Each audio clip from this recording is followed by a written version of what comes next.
cooking dinner in the bread oven. Actually, it's not.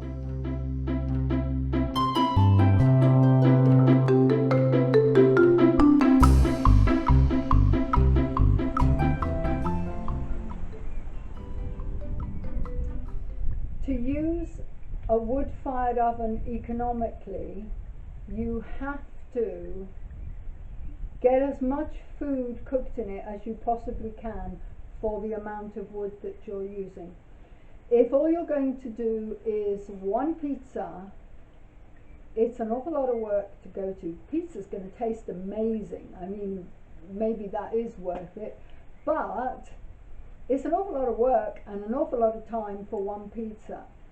So what I'm going to try and do today is to not only cook bread, but also to cook today's lunch, and then to put a pot of soup in that will cook throughout the rest of the day and be ready for dinner tomorrow, or indeed a late night supper if we want. I'm gonna move the fire back a bit, mostly because I don't want the flames going up the chimney now. I want it to heat the top of the dome and burn all the soot off. It's going to take another half hour, 45 minutes maybe, to get up to temperature.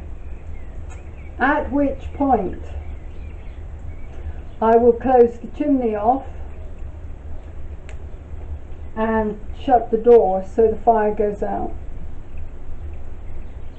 And then I leave it for 15-20 minutes just so that the temperature equalizes all around. Then I push the coals all to the back.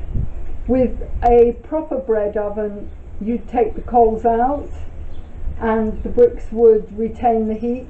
This is just a pizza oven. It does retain the heat really quite well, but it's not as good as a bread oven. So I leave the coals in, but it does mean that all around the side and towards the back is a hot spot, and you have to bear that in mind depending on what you're baking or what you're cooking.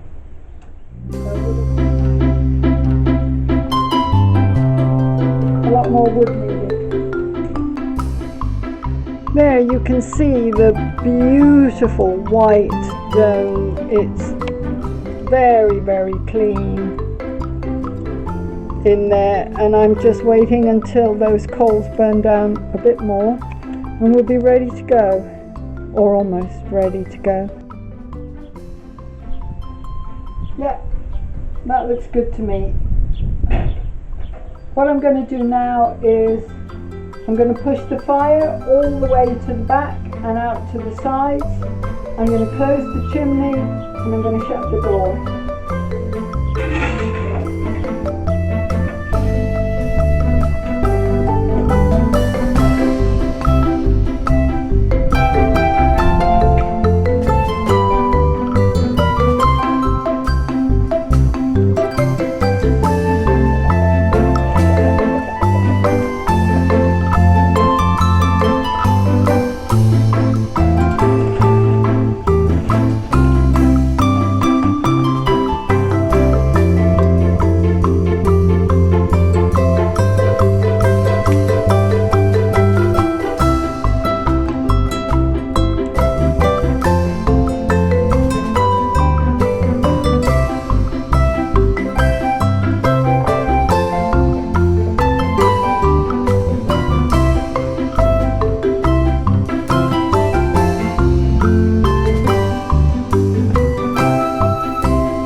Manteca.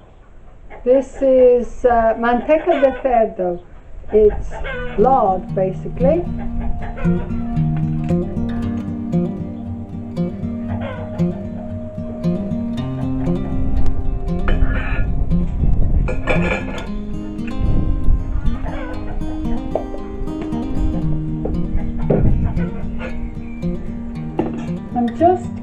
put that in the oven so that it melts the fat.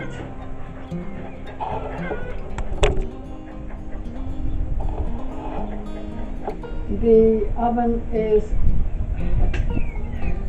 well, it's showing 200 degrees on this thermometer. That's rubbish. It's a lot hotter than that. The thermometer is only a good indicator of whether the temperature is going up or down.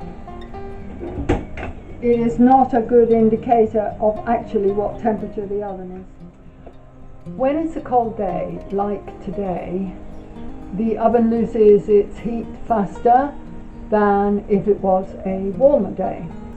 So there's loads of calculations that you have to take into consideration when you are using the oven. But the only way you learn them is to have a go and do it.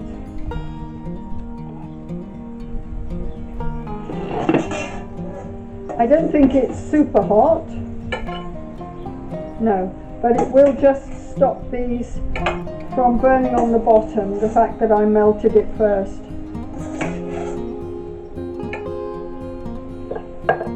Let's have another go in the oven. Chicken.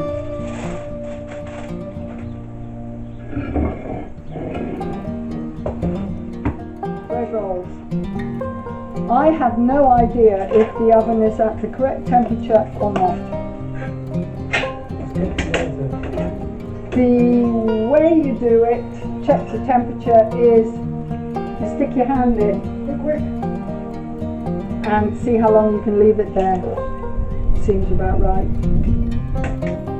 The rolls I don't think are in far enough, but the rule with bread is you don't want to open it up for the first 10 minutes that it's in there, otherwise it will collapse. After 10 minutes you can. So since they're rolls, I'd only be doing them for 15 minutes in a conventional oven. I will put 10 minutes on my timer and then we will see. Rather than making one big loaf, I've made two small ones, and they're actually a bit small for these pans. They haven't risen as much as I would have liked, but they have risen. They've just not risen over the rim of the pan, which is what I normally would like. But hey ho, they are going in.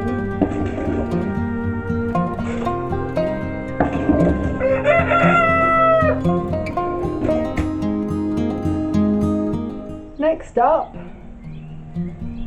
vegetable soup.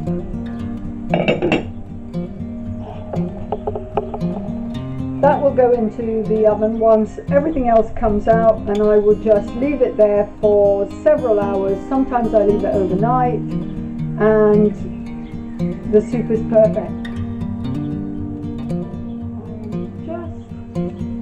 Oh God, that smells so good. I'm just going to test one of these.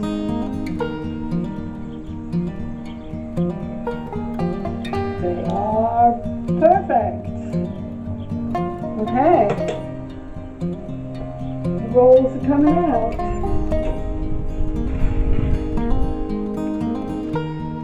Yay.